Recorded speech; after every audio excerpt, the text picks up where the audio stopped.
Hello friends, हमारे channel SK9210 8 channel में आपका स्वागत है। तो आज जो है SSC MTS हवलदार के लिए प्रैक्टिस सेट जीके जीएस का चल रहा है। यदि अभी तक चैनल को सब्सक्राइब नहीं किए हैं तो कर ले, ताकि कोई भी वीडियो जो है आप तक समय समय पर पहुंच सकें। तो आज का प्रैक्टिस सेट जो है 3 होने वाला है।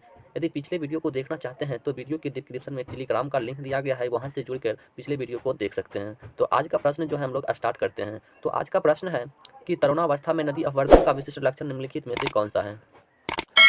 तरुणावस्था में नदी अपवर्तन का विशिष्ट लक्षण निम्नलिखित में से कौन सा है। तो विशिष्ट लक्षण जो है यहाँ महाखड्ड क्या है, महाखड्ड यानी कि गॉर्ज क्या है, महाखड्ड गॉर्ज है। तो एक का सही आंसर ऑप्शन नंबर सी हो जाएगा, महाखड्ड गॉर्ज। अगला प्रश्न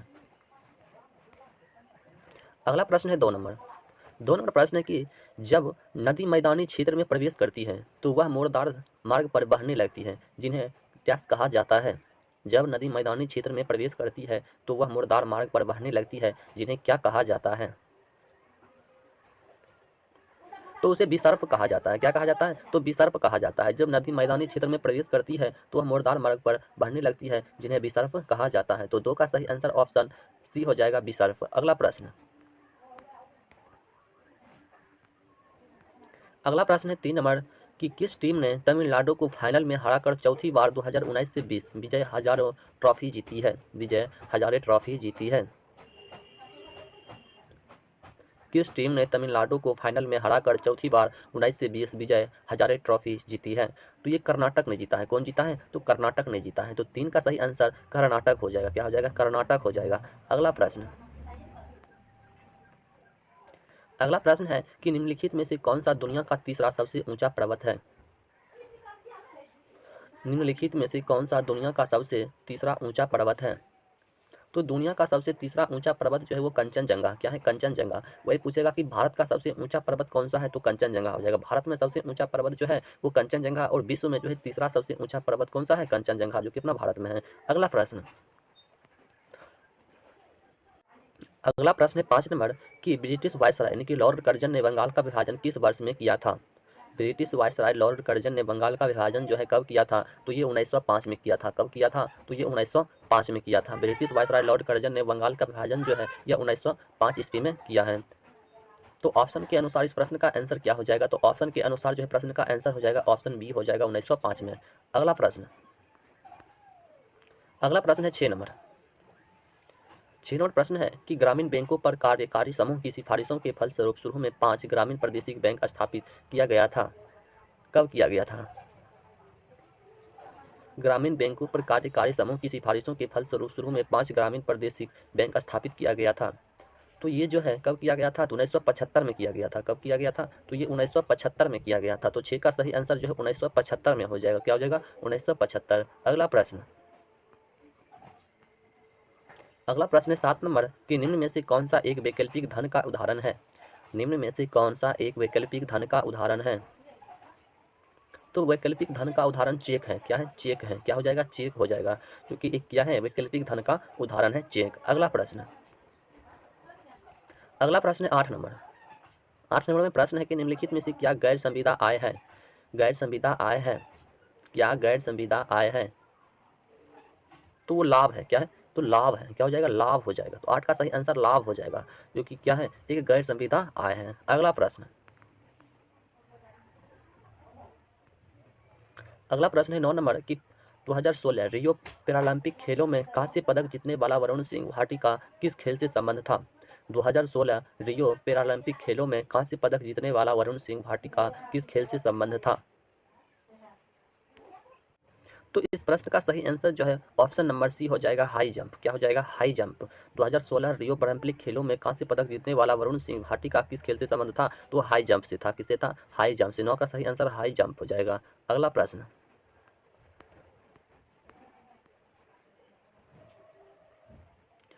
है 10 नंबर की कांचीपुरम में कैलाशनाथ मंदिर जिसकी भीतरी दीवारों में रंगों से मूर्तियां बनाई गई हैं, किसने बनवाया था। कांचीपुरम में कैलाश मंदिर यानी कि क्या है? सिख मंदिर, जिसकी भीतरी दीवारों में रंगों से मूर्तियां बनाई गई है, किसने बनवाया था।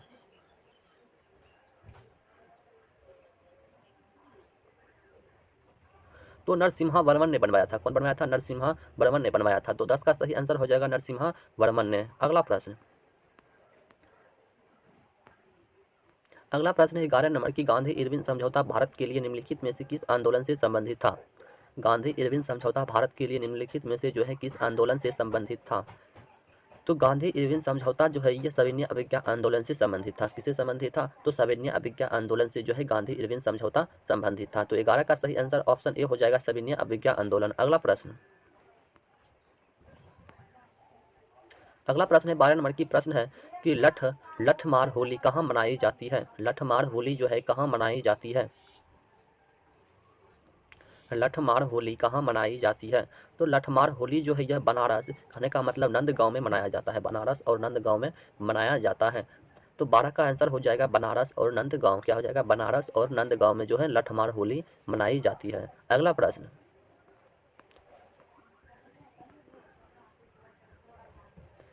अगला प्रश्न 13 नंबर की जम्मू और कश्मीर को कौन से अनुच्छेद यानी कि धारा के तहत विशेष दर्जा दिया गया है।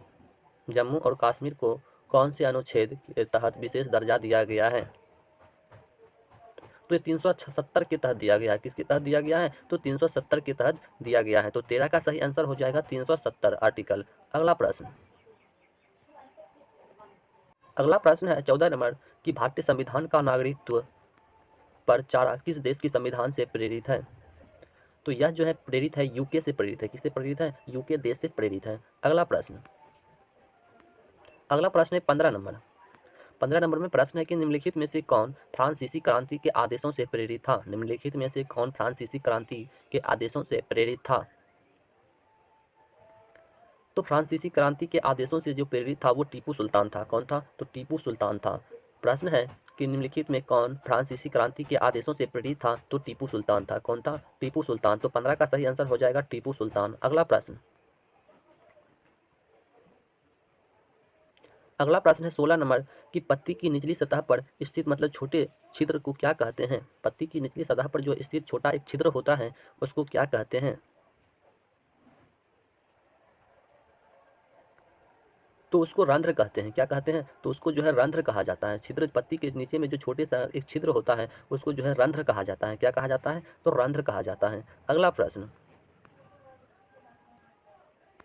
अगला प्रश्न है 16 नंबर की भारत सरकार ने निम्नलिखित में से कौन सा विभाग भुगतान बैंक का संचालन करता है। भारत सरकार का निम्नलिखित में से कौन सा विभाग भुगतान बैंक का संचालन करता है।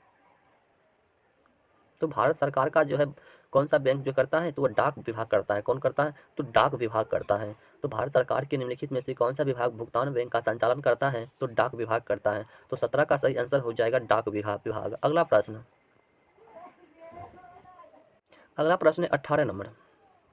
18 नंबर में प्रश्न है कि भारतीय संविधान के निम्नलिखित में से किस अनुभाग को भारतीय संविधान की आत्मा के मतलब आत्मा के रूप में भी जाना जाता है। भारतीय संविधान के निम्नलिखित में से किस अनुभाग को भारतीय संविधान का आत्मा के रूप में भी जाना जाता है। तो मौलिक अधिकार को जाना जाता है। किसको जाना जाता है, तो मौलिक अधिकार को जो है आत्मा के रूप में भी जाना जाता है। तो 18 का सही आंसर हो जाएगा अमौलिक अधिकार। क्या हो जाएगा, मौलिक अधिकार। अगला प्रश्न, अगला प्रश्न है 19 नंबर कि डैश तब तक होती है जब विटामिन डी की कमी के कारण बच्चों की बढ़ती हड्डियां विकसित नहीं हो पाती है। डैश तब तक होती है जब विटामिन डी की कमी के कारण बच्चों की बढ़ती हड्डियां विकसित नहीं हो पाती है।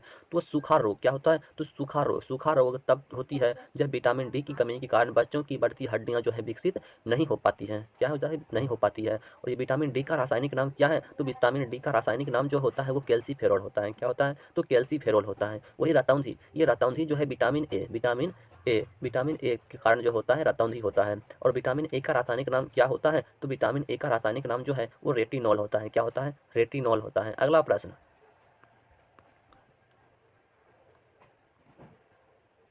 अगला प्रश्न है 20 नंबर कि चिराव नृत्य किस राज्य का पारंपरिक नृत्य रूप है। चिराव नृत्य जो है किस राज्य का एक पारंपरिक नृत्य रूप है। तो चिराव नृत्य जो है यह मिजोरम का पारंपरिक नृत्य है। कहाँ का है, तो मिजोरम का है। कहाँ का है, तो मिजोरम का है। तो 20 का सही आंसर जो है मिजोरम हो जाएगा। क्या हो जाएगा, मिजोरम। अगला प्रश्न, अगला प्रश्न है 21 नंबर। 21 नंबर में प्रश्न क्या है कि के आर्थिक सर्वेक्षण में थाली नौमाक्सीन पेश किया गया था। यानी कि थाली शास्त्र जो है पेश किया गया था, यानी कि कब किया गया था। तो ये 19 से 20 में किया गया था। कब किया गया था? तो 19 से 20 में किया गया था। तो 21 का सही आंसर हो जाएगा 19 से 20 में। अगला प्रश्न है 22 नंबर। क्या है? 22 नंबर प्रश्न है कि निम्न में से क्या अस्थि मज्जा द्वारा बनाई गई रक्त कोशिका का एक प्रकार नहीं है? निम्न में से क्या अस्थि मज्जा द्वारा बनाई गई रक्त कोशिका का एक प्रकार नहीं है? तो अस्थि शोषक नहीं है। क्या है? अस्थि शोषक नहीं है। तो 22 का आंसर हो जाएगा अस्थि शोषक। क्या हो जाएगा? अस्थि शोषक। अगला प्रश्न 23 नंबर में प्रश्न है कि 22 जुलाई 2020 को अभिनेता सोनू सूद ने नौकरी खोजने और विशिष्ट नौकरी परीक्षण कार्यक्रम पेश करने के लिए ऐप लॉन्च किया था। यानी कि कौन सा ऐप जो है लॉन्च किया था? जल्दी से आंसर कीजिए।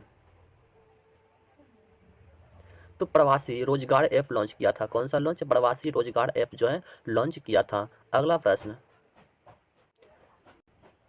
प्रश्न है 24 नंबर कि पूरे विश्व में बाल कल्याण से संबंध एकमात्र संगठन जो है कौन सा है? पूरे विश्व में बाल कल्याण से संबंध एकमात्र संगठन जो है कौन सा है? तो मात्र एक संगठन जो है वो यूनिसेफ। क्या है? यूनिसेफ है। क्या है? यूनिसेफ है। तो 24 का सही आंसर जो है यूनिसेफ हो जाएगा। क्या हो जाएगा? यूनिसेफ हो जाएगा। पूरे विश्व में बाल कल्याण से संबंध एकमात्र संगठन यूनिसेफ है। अगला प्रश्न जो कि आज का लास्ट प्रश्न है, आज का लास्ट प्रश्न है जिसका आंसर जो है आपको कमेंट बॉक्स में देना है। कहाँ देना है? तो कमेंट बॉक्स में देना है। तो प्रश्न ये है कि भारतीय राष्ट्रीय कांग्रेस की स्थापना कहाँ हुई? भारतीय राष्ट्रीय कांग्रेस की स्थापना जो है कहाँ हुई और ये कब हुआ है? तो कब हुआ है? तो ये हुआ है 1885 में हुआ है। और कहाँ हुआ है? तो इसका आंसर जो है आपको कमेंट बॉक्स में देना अनिवार्य है। ठीक है, कहाँ देना है? तो कमेंट बॉक्स में देना है। तो यदि वीडियो अच्छा लगा हो तो चैनल को लाइक एंड सब्सक्राइब जरूर कर लीजिए। और यदि वीडियो को मतलब पिछले वीडियो को भी देखना चाहते हैं तो वीडियो के डिस्क्रिप्शन में टेलीग्राम का लिंक दिया गया है, वहाँ से जुड़कर पिछले वीडियो को भी देख सकते हैं। और इसका पीडीएफ भी जो है वीडियो की डिस्क्रिप्शन में दिया गया है, वहाँ से इसका पीडीएफ भी डाउनलोड करके पढ़ सकते हैं। तो मिलते हैं अगली वीडियो में, तब तक के लिए जय हिंद जय भारत।